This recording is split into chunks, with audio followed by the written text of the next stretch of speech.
Hi, I'm Bonnie Burkert, and this is Truth Be Told Transformation. I'm here to discuss different tools to transform your life so that you can live your highest truth. And one of my favorite tools that has really been a life changer has been the study of Ayurveda. So I invited a wise woman who I met at Bhakti Fest named Siva Mohan. And she is a practitioner of Ayurveda, which she'll explain how that works for our bodies, but also how it works for our emotions and our mind. Welcome, Dr. Siva. Oh, thanks for having me, Bonnie. Siva's coming to us from Mexico, so thank you again for enjoying the afternoon with us. So I would say, why don't you give us a little intro to Ayurveda, just assuming that not everybody necessarily knows what that is.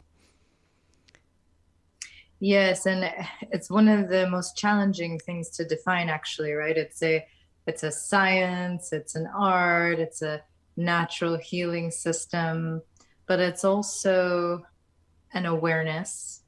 It's also an applied awareness, which is spiritual growth. And so hopefully we'll delve into more of those sides today, because I think where people sort of limit the discussion is on what's easy to sell in mass market, right? Which is type yourself and live this way, like put yourself into this category and then eat this, do this, buy this. That's how most people know Ayurveda. And I would say Ayurveda is more of an awareness of the energetic patterns that are within. So think body, think emotional body, and the energetic patterns that we are within. So think the container of your life and how everything feels, from relationships to routines to job to climate to community. That's great, and I like the concept of container of our life. So it's we'll use some of the terminology that I think is really expansive to take on a holistic approach to feeling well. So one of the things I always, one quick definition that I give people just to help them as a reference is I refer to it as a sister science of yoga, for one. So it's a really ancient study. It's been around as longer, as long as we know of yoga studies. Ayurveda, I think, predates that. Is correct? And and so tell me a little bit, does it come from a heritage for you? Is your interest in it, did it come from your own personal heritage? Well, I mean, that's a fun story, but I want to challenge this sister science of yoga thing. Okay, please. Just for fun, because like I think this will really help people get it in another way too, especially all of us that do practice yoga, right? So in my book, Ayurveda for Yoga Teachers and Students, I kind of break this down a little bit further, but Ayurveda is like knowing how to choose what is best for you in any given moment. And we're doing that based on the energetics. So with yoga, oh my God, the tools that we have and the lifestyle that's possible, right? But how do we know which asana, which pranayam, which mantra, which mudra, what time of day, how intense, how not intense? How do we know how to engage our practice of yoga in a way that is most energetically beneficial for us? Ayurveda gives us that, right? So I like to call it the mother science of yoga, because to me, it's the overarching awareness of what it is that we need to feel well and good. And yoga provides many of the tools that allow us to get there, but knowing which tools to use when and to what degree and how to modify that awareness for me comes from Ayurveda. Fantastic. Okay, thank you. I appreciate that, and I will use that description moving forward for sure. Um, so I always, another reference I use is balance, is how to get into balance. And I remember one of my first books I ever read, very simple, kind of a primer on Ayurveda. It was such an aha for me.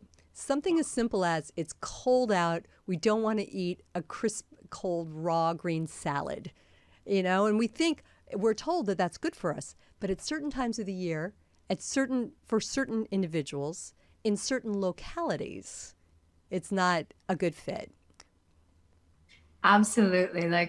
That's notice how I said knowing how to choose what's best for me in any given moment, right? In any different given situation. And the reason why is because Ayurveda is entirely based on context, right? So at some point something is medicine, and at another point the same thing can be a poison, right? So like you said very adeptly, it's about coming back to a place that is more balancing. So in Ayurveda, when we're considering imbalance, we're always looking at what is there too much of? And then we're bringing in the opposite quality. So, on a very simple example, if I'm too cold, like you were saying, then warmth is the remedy, right? But if I'm overheated, then warmth can be a poison. So, it's always trying to understand first and foremost, where am I at, to then determine what do I need to feel well. This is revolutionary because every other sort of natural holistic healing system that I've seen is devoid of this empowerment, right? Of building my own awareness and trusting my own feedback in real time about where I'm at to then determine what is good for me. That's the context that I'm talking about, right? So every other thing is more of like rules, you know, you do this at this time. And Ayurveda is very much taught like that in some circles. So many people find it this way, but that's not my version of Ayurveda. And I think more and more I'm seeing with my students and the schools that I'm teaching at and things like that, that the feminine form Ayurveda is really coming to the forefront now, where it really is about reclaiming our ability to sense and to feel, to give us the context, to give us that where am I at, to then determine what would be healing for me or balancing for me or healthy for me or just feels so damn good for me in this moment. And instead of this is what I should be doing, this is what I think I'm supposed to be doing, this is what the expert or the research or the book or the rules told me that I should be doing. And that's a reclamation of power to heal ourselves. So that's why I call it empowerment. That's great. Well, and so we're talking about some specific examples in terms of how Ayurveda works physically, but I know that one of your areas of specialization, and it's really interesting how you've come to it, is more how that applies energetically, emotionally. So this is going to be a treat for me to hear more about this from you because I think it's something that we all need very much so.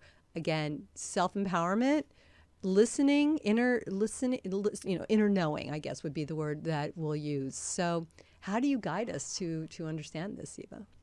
Yeah, so I saw it was so cute that you referenced that phrase that I use, cleaning up the energetics of your Yeah. life. So that might be a good place to start the answer to that question, right? So for each one of us, it's different what our challenges are, what our struggles are, what our gifts are, where our areas are of growth. Could be other areas where we're in a place that feels pretty good. And so taking a look at the whole picture of someone's life experience to really say, okay, well, how does family feel? How do romantic relationships feel? How does financial stability feel? How does dharma, career feel? How does what you're doing in your day-to-day feel? How does where you live feel? How does moving through your life feel to you, right? So when I do that intake with people, it's amazing as we spend a few hours really talking about all of these different aspects of their life experience. And the reason we do that is because at the end of the day, we're just a big ball of energy. And the container of our lives is the container of that energetic ball. And we're taking in all of the energy of our lives and we're assimilating that into ourselves, literally, like our tissues, but also our energetics. So let's just say psychospiritual. And I'll define the word psychospiritual to mean everything that's beyond the physical body, whether you call that your soul, your place of inner knowing, your mind, your emotions, your heart, your spirit, etc. So when it comes to energy, we all know, like, if we have a really lovely interaction with somebody, how it colors our day, how we feel. If we have a beautiful meditation and practice, how it colors our day, how we feel immediately after. If we have an amazing meal cooked with love that's fresh and organic, how we feel, how it colors our, you know, um, perspective for a few hours after, how it shifts how we feel on the inside. Like, these are very tangible, relatable examples to show us that clearly we're taking in the qualities of our lives and then we're embodying them. And so when I work with people one-on-one, I'm looking for where are the qualities coming in ways that are related to the patterns of imbalance that are being revealed to us by what they're feeling in their bodies and by what they're feeling in their mind state and emotions, right? So it's all a revelation. And so rather than looking at it as, oh, you have X diagnosis or you have this problem and this needs to be solved and that's our goal, it's more of, here is a pattern. The pattern is revealing that we've got too many of these qualities coming in. Where are they coming in from? And how can we creatively, and there's infinite ways to shift energy, right? Creatively customize how we're taking in those patterns and those qualities so that we can modify them to be ones that we're wanting to head towards, to be ones that feel more balanced, to be ones that feel more healing, more supportive of our thriving in life. And so that's kind of like the big picture, how I go about it, or how I guide people to approach it in my book or in my courses. When it comes to emotional wellness, I think you're very right. This is the missing piece. Like, if you don't have the ability to feel what your experience in life is and the intelligence, the awareness, and the tools to be able to shift it, then you stay in these repeat patterns and you're not really evolving yourself. And this is where people find that, oh, I'm doing this diet, or I'm doing this treatment, or I'm doing this yoga practice, or I'm taking these supplements, but I'm not finding that juicy, yummy experience of my life yet. And then you look at what their life energetics are, and it's like, oh, no wonder, like, if you have a really stressful life, a Khichdi cleanse is not going to cut it to change that, right? So really working with people to identify what are the energetics of my life and where am I taking in stuff that is blocking my full thriving and or is not energetically beneficial, aka healthy for me. And that's a really individual definition, right? Because what is healthy for me may not be healthy for you. Huge takeaway. That's a huge tip for our listeners. That is something that I really want to emphasize. It is just not a one size fits all for wellness. For even if we hear about superfoods or certain supplements, it all is varied. So let me ask you: when you're working with a patient, do you have a go-to? Does it start with looking at the physical? So they're imbalanced. They're going through a breakup, or name your stress. There's a million different forms. Do you look first to help them physically, or do you have them look at the issue? And Oh, then, it's such a great question. And I have to tell you, the answer to that is the same answer you get for literally everything in Ayurveda, because it's so context sensitive.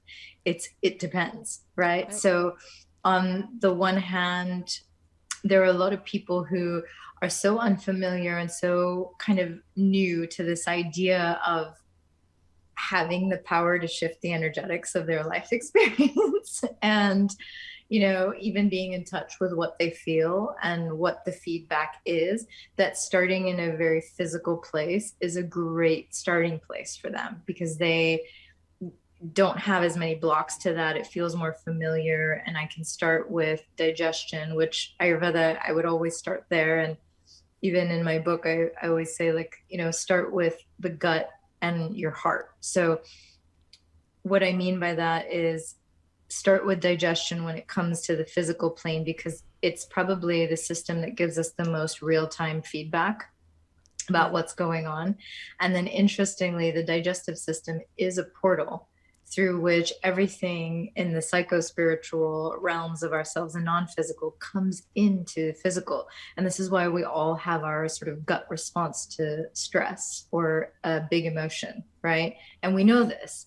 And so the digestive system is giving us such incredible feedback in so many easy to see and read places that I like to start there with people, because it gives them something very tangible, and then it is so related to their emotional state that it's a good place to show them how affected they are by how they're feeling about the experiences that they're having as they're moving through their day. So it's a really nice bridge.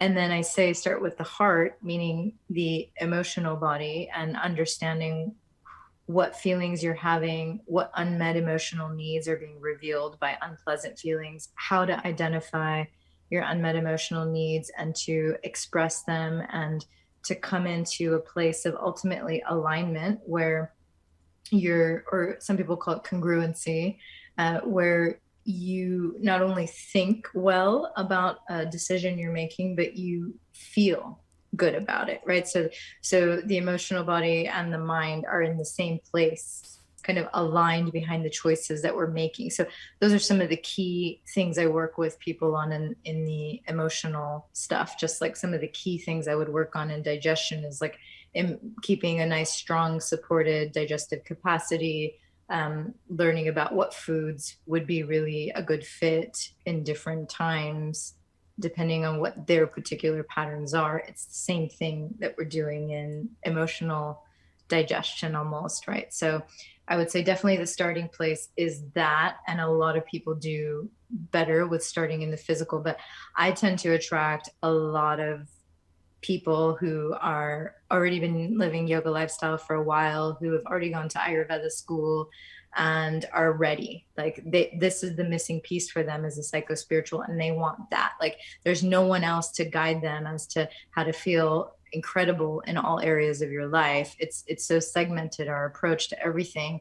And like all of this sort of coaching, lifestyle coaching, health coaching, whatever, it still ends up being very fractionated. And to have in Ayurveda the same language and the common platform to view our physical health as well as how we feel in our lives and our personal evolution to shift our life experience and manifestation, like that common platform is a game changer. Indeed. So where do you feel Ayurveda stands in terms of people's understanding and acceptance and interest in it? I mean, obviously yoga has really exploded in the last, I'd say, what, 25 years now, 20 years? Where are we on the trajectory with Ayurveda? Oh, that's a really good question. I personally feel like we're definitely on an uprise, not only on the heels of yoga culture, because obviously like as you get into yoga, it like where the line between yoga and Ayurveda is you know, is blurry, and there's people who spend a lot of time pontificating about that, but it's natural. It's a natural extension into the lifestyle, right? So there is that, but I'm also seeing that there's a huge drive too with people are just so aware of the limitations of a purely physical approach to health, right? Which is what sort of modern allopathic medicine is. And so the reason I say modern, because to me, a purely physical approach to health isn't modern. Like if there's one thing that is the hallmark of modern times, it's our access to everything.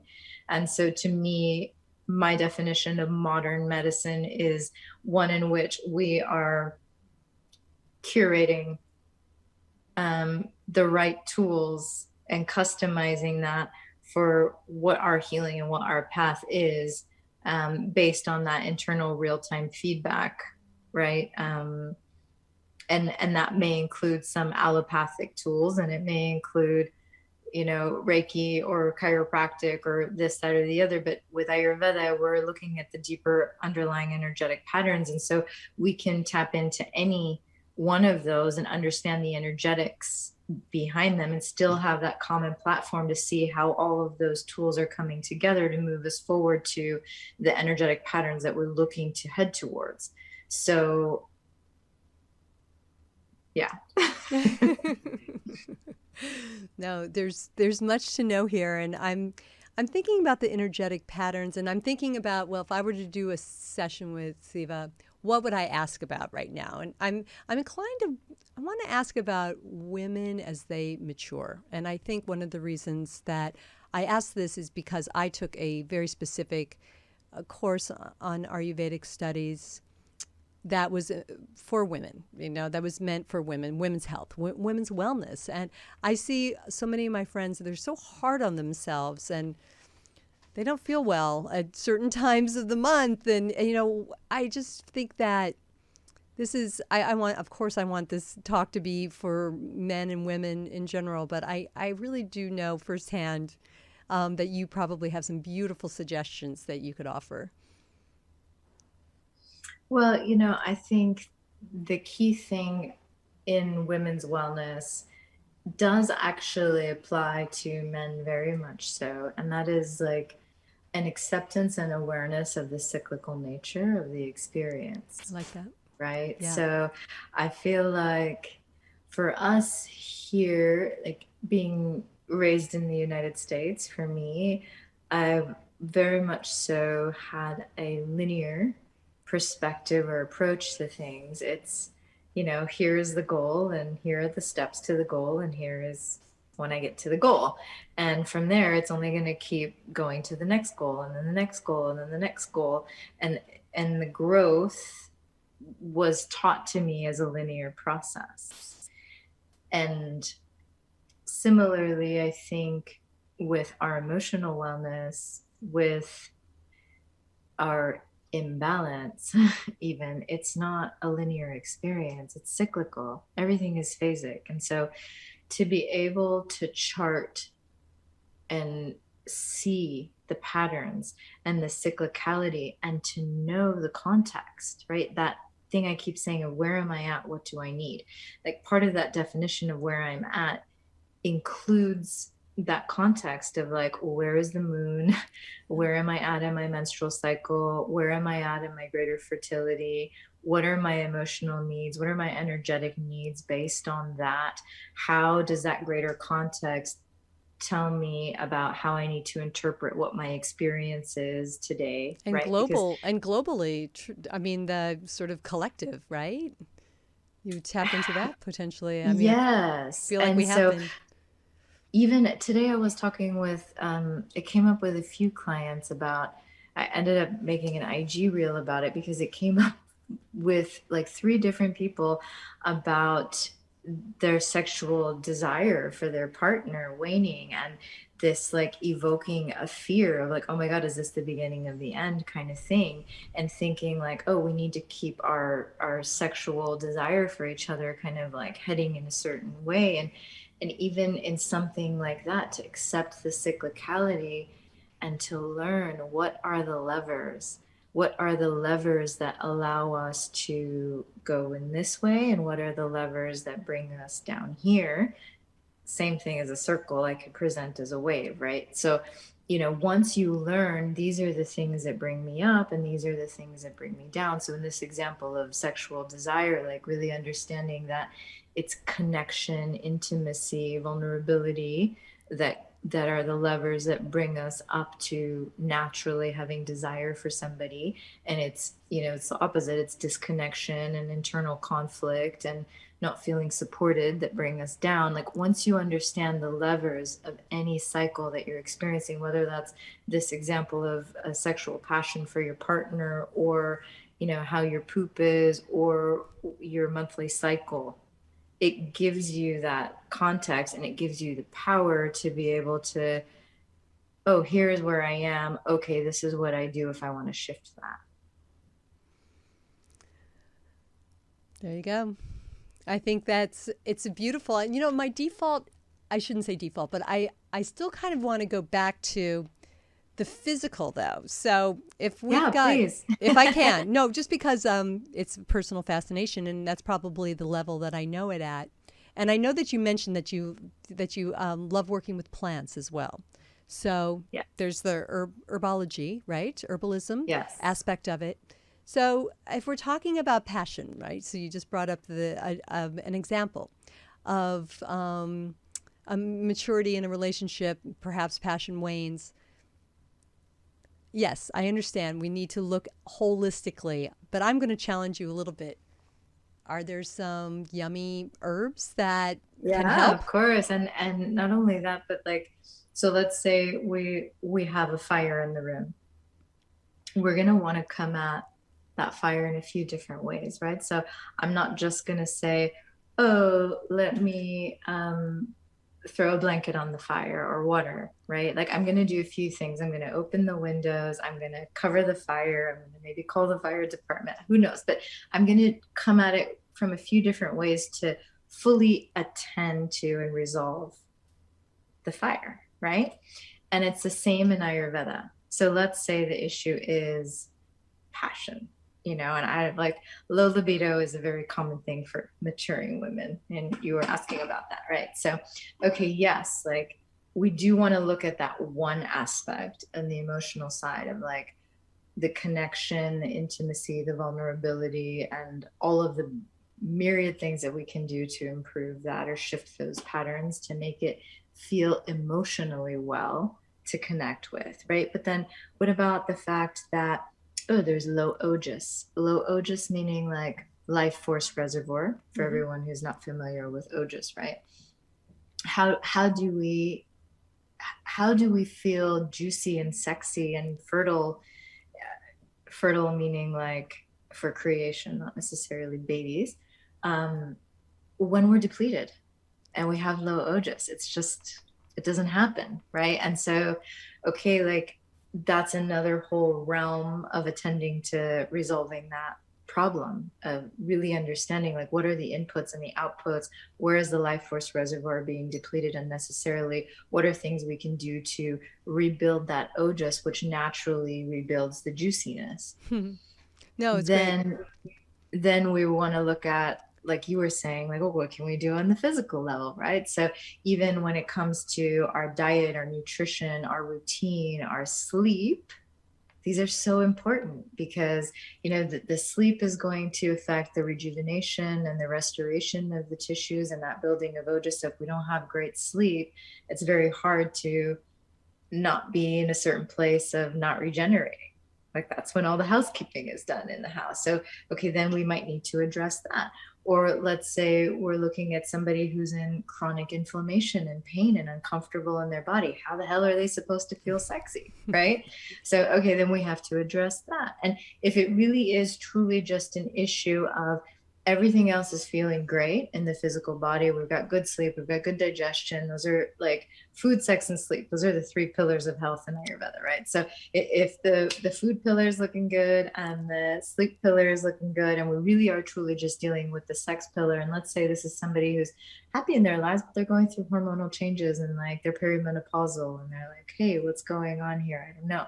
Well, then we have herbs to build ojas to in Chinese medicine, they call it tonify. In Ayurveda, we call it rasayana, to rejuvenate and just love up all of those woman parts of ourselves so that naturally the libido goes up. And then we also have herbs like aphrodisiac herbs. So, you will feel the marijuanas and the damiana and the rose and the cacao and, all of these things that open the channels to the heart, open the channels to the womb, and make us feel juicy physically.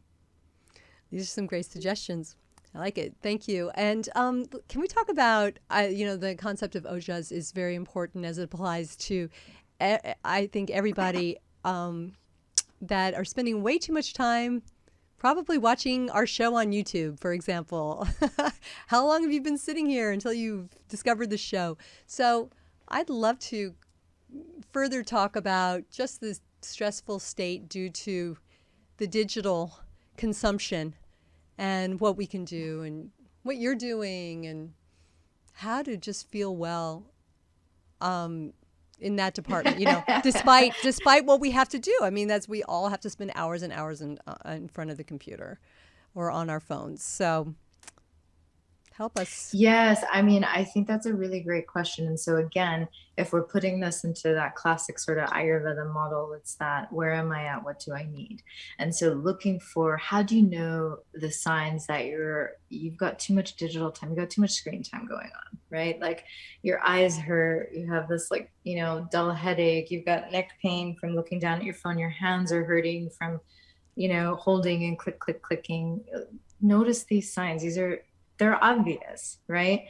And then also we've got these beautiful tools like screen time notifications and things like that we can employ that are there to help us, right? We've got you can set up on your phone the cycle for like when to turn off and when to be in do not disturb or when to go into nighttime mode. And I mean, there's all these amazing, simple, like if I can figure out that technology, anybody can, tools to help us if you feel like you're going into a reach and soothe pattern with your digital consumption, right? Because maybe we have to be more on Zoom and maybe we're doing more FaceTime and things like that. But there are tools if it's coming more out of a reach and soothe and like looking for connection and validation, right? Then we want to actually give ourselves the connection and the validation. So for me, my time in nature has been indispensable because that's where we connect to the divine. That's where we connect to that inner knowing place. So bringing in more and more of that time to counter the time where we're disconnected and we're putting our senses and our mind to the external inputs and the stimulation, right? And understanding there's a wear and tear to the stimulation and the processing of information. The more information we have coming at us from more different directions, the more we have to digest and break down. And I think like all of us could go on a little bit of a diet with the information that we're digesting. And so just paying attention for like, what is my true digestive capacity? And am I consuming more than is my digestive capacity? And how is that leaving me feeling, right? And again, recognizing that cyclical nature. So there are days and times where, I use social media for my work and there are days and times where I'm a little bit more plugged into it. And then there are days and times and sometimes weeks where I'm not, because that's what's balancing for me. So I think it's really just about coming into that practice of listening for those signs of where are we at. And when we see that we're in a place that is a little bit too much digital consumption, to counter that with some of the opposite qualities that we're looking for, which is that true connection, the true validation, and the time and the ability to digest and integrate and process that which we have taken in. Mm-hmm. I don't think we do it. It's almost like, I definitely understand that. It's, I never used to this is a funny example, but I think it applies. I never wanted to go to a double feature in the movies back in the days. Remember when we used to go to movie theaters? Because I just went through this entire experience watching a film. Why would I want to then go on and take on a whole other one? So I feel that this is an opportunity. Let's bring it back around to our energetic and to the cleansing and the calming. Let's just even use that word, because it's great. And we're really glad that you're watching, because this is all super important information. But we're going to take a moment to digest it, to process it, to know it, right? Because this is what I'm hoping that your information provides an invitation, right? To tune in and listen to what we need. And I think that I really love your approach to Ayurveda. I mean, again, we could have gone into the very specific, what is your body type and what are you supposed to eat? And this is far more sophisticated, Siva. So I really appreciate it. Yes, Yes. good. I'm glad you feel Yeah. that Do you it's have? refreshing. And yeah, like, you know what? Who cares what your body type is? At the end of the day, it's where you're at that's going to determine what's healing for you, not how you were made. And this is where I challenge traditional Ayurveda, because to me, the core essence of Ayurveda is dependent on context. And we have so much more variability in our lives than people did 5,000 years ago plus, when this science was elaborated. Like, imagine like you were born and you died in literally the same place. And you had similar people and very predictable life. And the inputs were very predictable. So how you were made was more going to determine what your tendencies and patterns were to go out of balance. Whereas today, life is with such varied energetics and in constant shift for us that I'm not seeing that it's how we were made that determines. It definitely plays into the patterns, but it's so much more what our life experiences and what energetics we're taking in that I'm seeing determine and really drive how people go out of that imbalance, and like what issues they're having and what patterns they need to deal with, not their constitution. So it's definitely a leading edge translation of Ayurveda, and I thank you for helping to spread the word and resonating with it. And ultimately, I love it because you're just inviting us to be kind to ourselves, right? I mean, be Yes, gentle it's a with ourselves. self-loving practice. You know, think about it, this whole like where am I at and what do I need? Like, what a beautiful thing to check in with ourselves. Like, how nice, like when you have coffee with a girlfriend or whatever, you know, and you're like, hey, how are you doing? What's going on with you? Like, how are you feeling about this or that? Where do you need support? Right? Like, this is how we express love for each other in our close relationships. And so to do that for ourselves and then as a lifestyle is a lifestyle of self-love. Thank you. Fantastic. We have our information on how you can find Dr. Siva here on the site. And again, we appreciate you joining us today. It's really wonderful to talk to you. And there's just I'm going to re-listen myself just to take in all the different approaches here to mind, body, spirit, wellness, and transformation. Thank you again, Dr. Siva. Amazing. Thank you for having me, Bonnie. Truth Be Told Transformation. I'm Bonnie Burkert. Until the next time, we thank you for joining us. Be well, everyone. Be well.